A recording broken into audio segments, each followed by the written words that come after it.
حضرت شیخ ابو صالح موسیٰ جنگی دوست علیہ الرحمن ایک نہر کنارے وضو کر رہے تھے کہ پانی کے بہاؤ پر ایک سیب بہتا ہوا آیا۔ بھوک پہلے ہی لگی تھی، سیب کو دیکھا تو اشتہا غالب ہو گئی، سیب اٹھایا اور کھا لیا۔ جب کھا چکے تو معاً خیال آیا کہ یہ تو میرا تھا ہی نہیں، تو جدھر سے پانی آ رہا تھا، بہاؤ جدھر سے تھا، ادھر کو سفر شروع کر دیا۔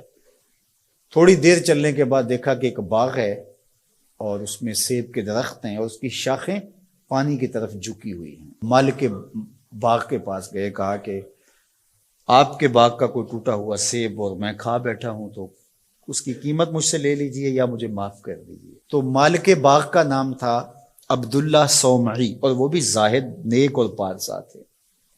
جب انہوں نے دیکھا کہ اس نوجوان نے سیب کھانے پر مجھ سے معذرت کی ہے یا پیسے دینے کے لیے تیار ہے، یہ تو کوئی جوہر ہے، کہا 12 سال میرے باغ کی نوکری کرنی پڑے گی، اس کے بعد ایک شرط اور ہے، پوری کر دو گے تو میں تمہیں معاف کر دوں گا۔ کہا ٹھیک ہے، 12 سال نوکری کرتے رہے۔ کہا اب دوسری شرط ہے کہ میری ایک بیٹی ہے جو آنکھوں سے نابینا ہے، کانوں سے بہری ہے، زبان سے بول نہیں سکتی، اپاہج بھی ہے، چل نہیں سکتی، اس کے ساتھ تمہیں نکاح کرنا ہوگا۔ کہا یہ بھی منظور ہے، نکاح ہو گیا۔ کہا اس کمرے میں تمہاری بیوی تمہارا انتظار کر رہی ہے۔ جب کمرے میں دیکھا تو ایک صحیح الاعضاء خوبصورت صاحب جمال خاتون منتظر تھی۔ سمجھا غلطی لگ گئی ہے، واپسی جلدی سے پلٹے اور اتنی تیزی سے پلٹے کہ دروازے کی چوگاٹ کے ساتھ سر لگا اور سر پھٹ گیا اور خون بہ رہا، اور واپس آئے تو شیخ عبداللہ صومعی کہنے لگے کہ کیا ماجرا ہوا؟ کہا کہ وہ کوئی اور خاتون ہے، جو نقشہ آپ نے بتایا تھا وہ تو نہیں ہے۔ کہا وہی میری بیٹی ہے اور آپ کی بیوی ہے۔ وہ بہری اس لیے ہے کہ آج تک اس کے کانوں نے غیر محرم کی آواز نہیں سنی۔ وہ نابینا اس طرح ہے کہ آج تک اس نے غیر محرم کی شکل تک نہیں دیکھی۔ اپاہج اس لیے ہے کہ وہ غیر محرم کے لیے کہیں چل کے نہیں گئی۔ اسی طرح باقی جو چیزیں بتائی تھی ان کی تعبیر بتائی۔ کہا وہی تمہاری بیوی ہے۔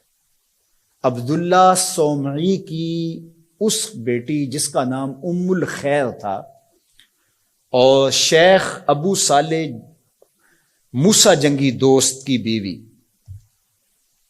تو یہ صالح نوجوان اور یہ صالحہ خاتون نکاح کی بندھن میں بندھ گئے۔ اللہ تعالیٰ نے پھر ان کو ایک فرزند عطا کیا۔ اس فرزند کا نام الشیخ السید عبد القادر جیلانی علیہ رحمہ و رضوان تھا۔ اقبال نے کہا تھا سیرت فرزند از امہات، جوہر صدق و صفا از امہات۔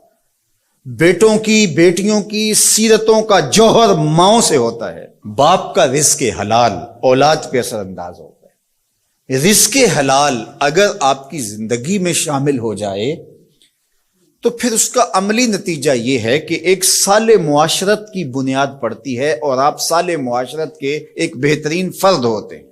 جس طرح رزق حلال نسلوں میں سرایت کرتا ہے اس کی برکتیں، اسی طرح سچائی اگر کسی معاشرے کے اندر پیدا ہو یا کسی فرد کے اندر پیدا ہو تو سچ اپنا راستہ بناتا ہے۔ اگر آپ کی زبان سچ نہیں بولتی اور آپ حلال رزق نہیں کھاتے تو پھر آپ جتنے مرضی نفل پڑھیں، جتنی مرضی عبادتیں کریں، اللہ کی قربت کا تصور بھی نہیں کیا جا سکتا۔ نجات کا راستہ یہ ہے کہ ہم ان دو چیزوں کو اپنی زندگی میں لازم کر لیں۔